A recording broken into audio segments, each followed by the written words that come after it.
जनाबाई जी कैसे आई ठाकुर जी की शरण में? छोटी सी थी जनाबाई, अपने माता पिता के साथ आषाढ़ी एकादशी के दिन आई यहां पर, जिस दिन सबसे ज्यादा भीड़ होती है पंढरपुर में, और पहले से ही सोच करके आई थी कि मुझे वापस घर नहीं आना है। तो पंढरपुर में जब आई तो यहां पर वारी आती है, वारी को क्या बोलेंगे हिंदी में, लोगों के टोले आते हैं भर भर के, और महाराज कीर्तन करते हुए वारियां आई हुई थी, सब नाच रहे हैं, गा रहे हैं, विठल विठल विठला माझा पांडुरंग विठला, जय जय राम कृष्ण हरि। पंढरपुर में आते ही नेत्र सजल हो गए। जनाबाई छोटी सी हैं, अभी 7-8 वर्ष की आयु है। मैंने एक दिन कथा में एक बात कही थी, भक्ति दो लोगों के भीतर प्रकट होती है, या तो उसके जो पूर्व जन्म से करता आया था, कुछ शेष भाव रह गए थे, तो इस जन्म में जन्म से ही उसके अंदर भक्ति आ जाती है। 7-8-6 वर्ष की आयु में ही उसके अंदर भक्ति भाव फूटने लग जाते हैं। या तो उस व्यक्ति के अंदर भक्ति आती है जिसके अंदर पूर्व जन्म से भक्ति भाव हो, या फिर उसके अंदर भक्ति आती है जो घोर नास्तिक हो। दो ही लोग ही भक्ति भाव में प्रवृत्त होते हैं। जनाबाई आई और यहां भीड़ में अपने माता पिता की उंगली पकड़ करके घूम रही थी, और वारी में जब आगे पीछे लोगों के धक्का मुक्की हुई तो माता पिता का हाथ छूटा नहीं, छोड़ दिया जानबूझ करके, खो गई बड़ी भीड़ में। बालक तो खो करके रोते हैं, जनाबाई नाच रही थी कि हाँ अब अच्छा हुआ, अब मैं अकेली हूं, अब मैं यही खो जाऊंगी, माता पिता को मिलूंगी नहीं, और सदा के लिए अपने विठोबा के पास रहूंगी, अपने विठल के पास रहूंगी। माता पिता ने ढूंढने का प्रयास किया, लेकिन जनाबाई मिली नहीं। जनाबाई प्रसन्न है क्योंकि उनका परिवार तो श्री पंढरपुरी है ना। एकनाथ जी महाराज अपने एक भाव में कहते हैं, माझे माहिर पंढरी आहे भीवरे चातेरे। अब देखो मराठी मुझे भी नहीं समझ आती और बहुत लोगों को भी नहीं समझ आती, पर हम जिनके यहां बैठ के खा रहे हैं, जिनका खा रहे हैं, उनको प्रणाम तो करेंगे ना। एकनाथ जी महाराज कहते हैं, मैं अर्थ बताता हुआ बोलूंगा, माझे माहिर पंढरी, माहिर मतलब मेरा तो मायका पंढरपुर है, आहे भीवरी चातरी। कौन सा पंढरपुर? बोले जो भीमा नदी के तट पर विराजमान है, वो पंढरपुर मेरा मायका है। और बाप आई आई बाप आई आई माझे विठ्ठले रखुमाई, माझे विठ्ठले रखुमाई, माझे विठ्ठले रखुमाई। मेरे पिता माता कौन है? बाप आई, बोले विठ्ठले रखुमाई। अच्छा यहां पे उल्टा है, यहां पे पिताजी रुक्मणी जी हैं, मैया विठ्ठल भगवान है। पंढरपुर में उल्टा है। माउली कौन है? बोले माउली हमारी मैया कौन है? हमारा ध्यान रखने वाली, भूख लगने पे खिलाने वाली, नींद आने पे सुलाने वाली, हमारा ध्यान रखने कौन है मैया हमारी? बोले विठ्ठलनाथ हमारी माउली है। और वैसे अर्थ तो यही है कि पिताजी विठ्ठल भगवान, रुक्मणी मैया, लेकिन हम ब्रजवासी ना अपनी बात तो जोड़ेंगे। रुक्मणी जी पिताजी का रोल निभाती है यहाँ पर, मैया का रोल तो श्री पंडरीनाथ भगवान निभाते हैं।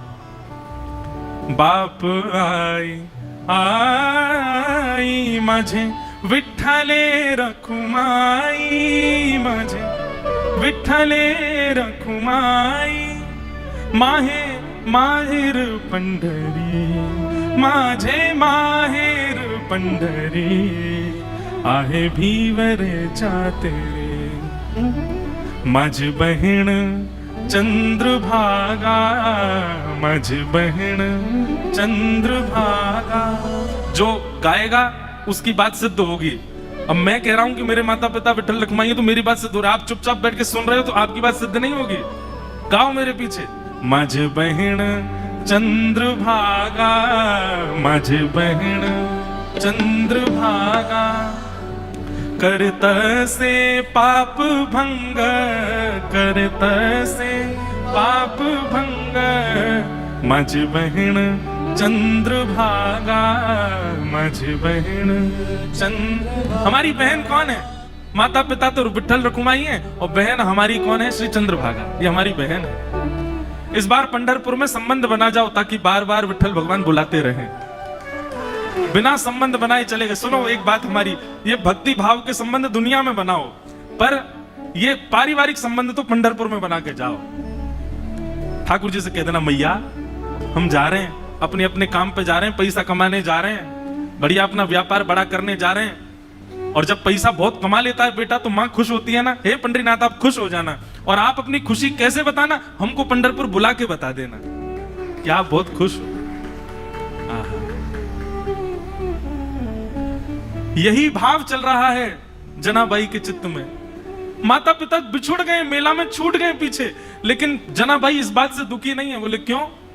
बोले मेरे माता पिता तो विठल रखुमाई है, मेरी बहन तो चंद्रभागा है, ये सब संत महापुरुष जो उछल उछल करके राम कृष्ण हरि कीर्तन कर रहे हैं, ये सब मेरे भाई बंधु हैं, यही मेरा परिवार है, मैं अब इन्हीं के बीच में रहूंगी। जनाबाई बताओ बिछुड़ने पर प्रसन्न हो रही है, खो गई है मेले में, चंद्रभागा नदी के तट पर बैठी हैं। लेकिन एक दिन, 2 दिन, 3 दिन, 4 दिन बीत गए, बहुत भीड़ होने के कारण जनाबाई को ठाकुर जी का दर्शन नहीं हुआ। मंदिर में प्रवेश करती है, लेकिन सुबह से रात हो जाती है, खड़े खड़े मंदिर में जा ही नहीं पा रही जनाबाई। तब चंद्रभागा के तट पर जाकर के बैठी हैं और जाकर के अपने हृदय पर हाथ रख के कह रही, अरे मेरे बिट्ठोवा, अरे मेरे बिट्ठू राय, कब मिलोगे? तुम्हारे लिए सब छोड़ करके आ गई मैं। मीराबाई का भाव है ना, भाई छोड़िया बंधु छोड़िया, छोड़िया जग सोए, साधु मन संग बैठ बैठ, साधु मन संग बैठ बैठ, लोक लाज खोई रे, मेरे तो गिरधर गोपाल, दूसरो न कोई, दूसरो न कोई। सब छोड़ दिया मैंने विठोबा आपके लिए, और आप हो भीतर बैठे हो बस ऐसे कमर पे हाथ धर के, मुझे दर्शन ही नहीं दे रहे हो। बंधुओं, धाम की कृपा का अनुभव करना हो ना, तो धाम में विराजमान जो छोटे छोटे तीर्थ हैं, जैसे अब पंढरपुर का मुख्य तीर्थ क्या है? पंडरीनाथ भगवान का मंदिर, लेकिन वहां तो सबकी भीड़ लगी है, सबको दर्शन हो जाए सुलभ नहीं। तो जब तक पंडरीनाथ भगवान दर्शन नहीं दे रहे, ये आसपास छोटे छोटे तीर्थ जो है, यहां जा जा करके दर्शन करो।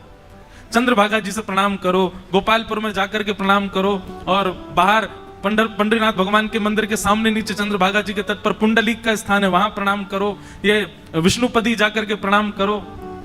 पंढरपुर की 2-2.5 किलोमीटर की परिक्रमा, वो परिक्रमा कर, प्रदक्षिणा करके प्रणाम करो। ये छोटे तीर्थों से प्रणाम करके कहो कि आप पंडरीनाथ जी को कहो ना कि हमको दर्शन दें। मूल और वास्तविक दर्शन की विधा तो यही है। ये छोटे तीर्थ इसीलिए बनाए कि भाई इनको रिझाओ, तो ये अप्रोच लगाएंगे ऊपर की भाई इसको दर्शन दो, तब आपको दर्शन होगा ठाकुर जी का। अब हम तो ज्यादा ही बड़े लोग बन गए ना, वीवीआईपी घुस जाते हैं भीतर, लेकिन मूल उद्देश्य, मूल तरीका तो यही होना चाहिए। छोटे छोटे तीर्थों में जाकर के वंदन करो, उनकी कृपा से ठाकुर जी का दर्शन हो।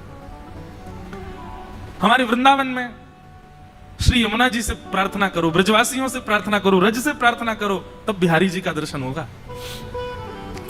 तो जनाबाई बैठी हैं और चंद्रभागा जी के तट पर बैठी बैठी रुदन कर रही हैं कि हे विठोबा कब मिलोगे, हे विठुराय कब मिलोगे।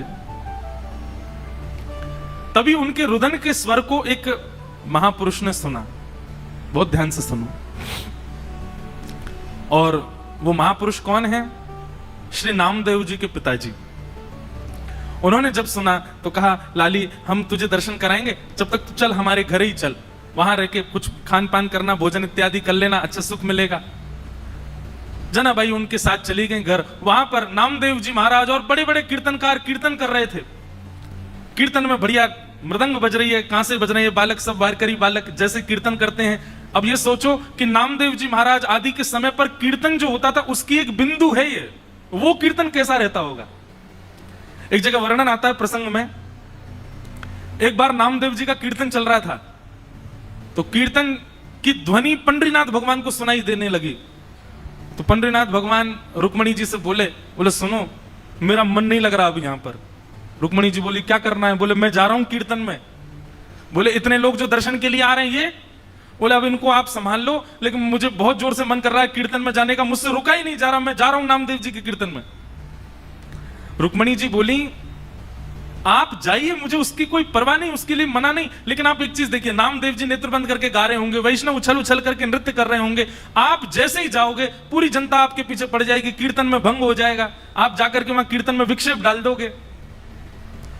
तो एक बार पंडरीनाथ जी रुक गए, बोले अच्छा हाँ सही कह रहे हो, फिर तो नहीं जाऊंगा मैं।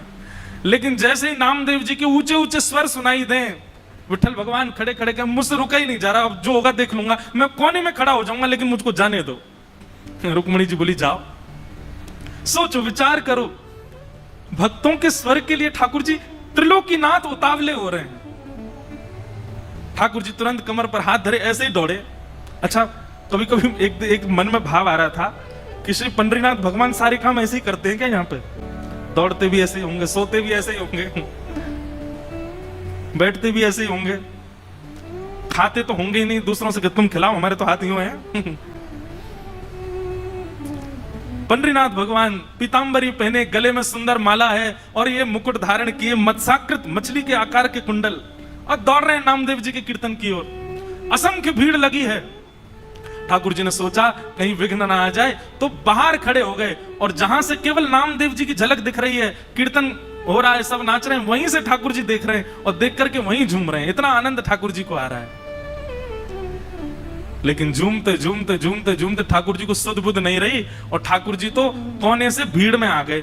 अब जैसे ही ठाकुर जी आए, लोगों को कस्तूरी की सुगंधी आने लगी, बढ़िया। पीछे मुड़ मुड़ करके देखा, साक्षात पंडरीनाथ भगवान खड़े हैं। अब तो महाराज नाचना गाना सब भूल गए, सब मार्ग देने लगे, और ठाकुर जी नाचते नाचते भीतर प्रवेश कर रहे हैं। नाचते नाचते ये स्थिति हो गई, इतनी भीड़, कोई पांव छू रहा है, कोई हाथ छोड़ रहा है, स्पर्श करते करते ठाकुर जी की पीतांबरी खींच ली किसी ने, और ठाकुर जी के वस्त्र उतरने लगे। लेकिन ठाकुर जी नृत्य नहीं छोड़ रहे हैं, उछल उछल करके नाच रहे हैं। स्थिति ये हुई, आज हरि देखे नंगम नंगा, ठाकुर जी के सबरे वस्त्र खींच खींच के ले गए, और ठाकुर जी निर्वस्त्र अवस्था में नृत्य कर रहे हैं नामदेव जी के कीर्तन। नामदेव जी के जब नेत्र खुले और सामने ठाकुर जी को देखा, नेत्र सजल हो गए। जय हो। कभी कभी संशय होता है, नाथ हम आपके भक्त हैं कि आप हमारे भक्त हो? अरे इतना उतावलापन, इतनी उत्सुकता तो किसी भक्त में नहीं होती। वो अपने वस्त्र का भान तो रखता है, आप तो कीर्तन में वस्त्रों का भी भान नहीं रखते नाथ। ऐसे हमारे श्री पंडरीनाथ बड़े बड़े दयालु ठाकुर जी। तो जनाबाई जैसे ही पहुंची नामदेव जी के घर, वहां नामदेव जी कीर्तन कर रहे थे, वैष्णव नाच रहे हैं, मृदंग लेकर के करताल बजा रहे हैं। तभी जनाबाई को क्या दिखा कि श्वेत श्वेत वस्त्र, श्वेत श्वेत टोपी पहने, सब वार करी, और इनके बीच में एक पीतांबरी पहने और गोल गोल गोल कोई घूम रहा है। जनाबाई 4 दिन से तो दर्शन हुए नहीं थे ठाकुर जी के। गौर से देखा तो महाराज, आहा,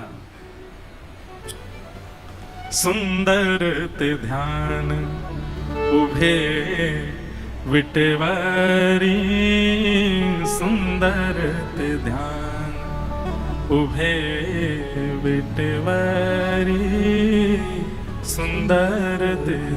श्री तुकाराम जी कहते हैं, जिनका ध्यान इतना सुंदर है, विठल पर जो वीट के ऊपर खड़े हैं, आहा।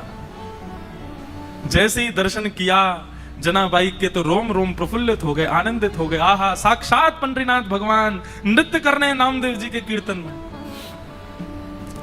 जनाबाई तो वहीं बैठ गई। अब तो तुकाराम जी के, नामदेव जी के पिताजी ने सबको बोला, ये लाली यहीं रहेगी हमारे घर पर, और यहीं इसका खान पान, कोई इसको कुछ नहीं बोलेगा, ये जैसे चाहे वैसे रह सकती है।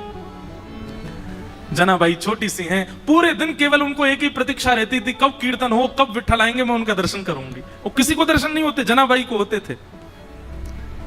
नामदेव जी कीर्तन करते, और जैसे विठल आते, नामदेव जी जनाबाई उछलने लग जाती, विठोबा आ गए, विठोबा आ गए। सब जनाबाई को देखते, छोटी बालिका है ऐसा सोच करके अनसुना कर देते, लेकिन उनको तो प्रत्यक्ष दिखते थे ठाकुर जी। सब लोग दर्शन करने के लिए जाते थे, जनाबाई को कहते थे तुम चलो साथ में। जनाबाई कहती मुझे मंदिर जाने की जरूरत नहीं है। क्यों? बोले शाम को कीर्तन होता है ना, विठल यहीं आते हैं, मैं यहीं देख लेती हूं उनको। ऐसे करते करते जनाबाई का प्रेम और एक जैसे मित्रता संबंध हो गया श्री ठाकुर जी के साथ में।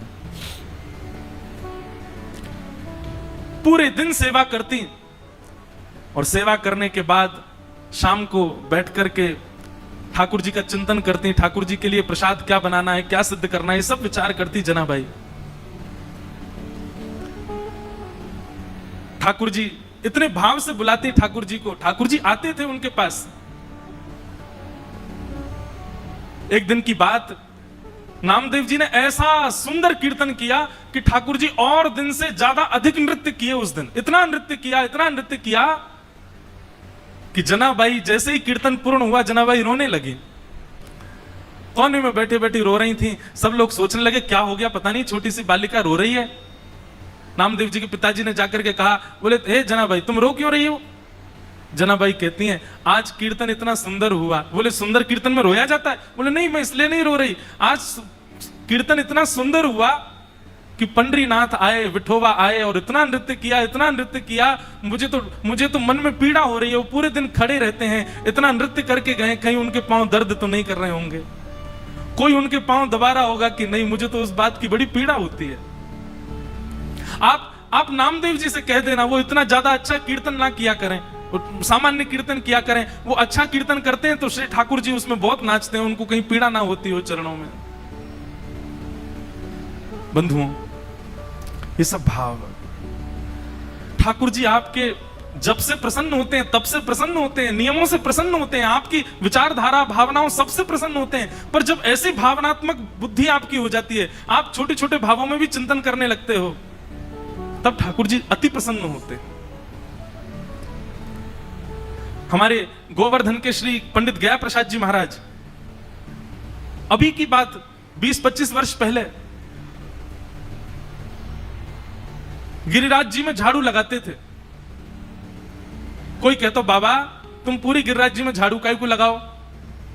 तो बाबा ब्रज भाषा में बड़े भाव से बोलते, कहा बताऊं, जे नंद जी को लाला माने ना है, नंगे पाम डोले पूरे ब्रजमंडल में, और नंगे पाम डोलतो गिरिराज जी पे आतो होएगो, तो यहाँ पे ये कंकड़ पत्थर और ये कांटे बाकी पामन में लग जाते होंगे, फिर रोतो जातो होगो, यशोदा मैया को बताते होगो। या मेरे मन में तो भाव आवे कि मैं झाड़ू लगाए कि सबरे कंकड़ पत्थर और सबरे कांटे इनको किनारे कर दूं, कहीं नंद जी को लाला आवे तो बाकी पामन में कहीं कोई कठोर वस्तु लग नहीं जाए।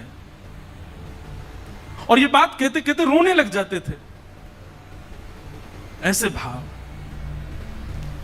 बंधुओं, क्षमा करना, आपका नियम 1 घंटे से 4 घंटे में परिवर्तित हो गया, आपकी साधना 4 घंटे से 1 दिन में परिवर्तित हो गई, आपकी तीर्थ यात्रा हर साल की 4 बार की फिक्स हो गई, इससे ठाकुर जी प्रसन्न नहीं होते। पर आप जब भी नेत्र बंद करते हो, आपके चिंतन में एक भाव, एक प्रेम प्रकट होता है, जैसे अपनों के लिए होता है वैसा प्रेम ठाकुर जी के लिए प्रकट होता है, तो ठाकुर जी प्रसन्न होते हैं। जनाबाई मन में सोच रही है, मेरे पास विठोबा होते, मेरे पास विठ्ठल होते, घी लेकर के आती, चरणों में मालिश करती, अपने हाथ से चरण दबा देती, मेरा विठोबा बहुत कष्ट में आ गए होंगे आज तो। और यही बोलती जा रही है। अब सब तो वहां से उठ करके सोने चले गए, लेकिन वो यही चिंतन कर रही है, आज विठ्ठल के पांव में दर्द हो रहा है, आज मेरे पंडरीनाथ के चरणों में दर्द हो रहा होगा। ये भाव मन में सोच ही रही थी कि इतने में ही पीतांबरी पहने, कटी पर हाथ धरे, सुंदर श्यामल वर्ण ठाकुर जी का श्री पंडरीनाथ भगवान वहीं प्रकट हो गए, और प्रकट होकर के जनाबाई के सामने बैठ करके पांव आगे पसार दिए। बोले रो क्यों रही हो? तो फिर दबाओ हमारे चरण। आपको अगर लग रहा है कि हमारे पैरों में पीड़ा हो रही तो दबाओ ना। आहा, जनाबाई, छोटी सी जनाबाई अपने हाथों से ठाकुर जी के चरण दबा रहे हैं।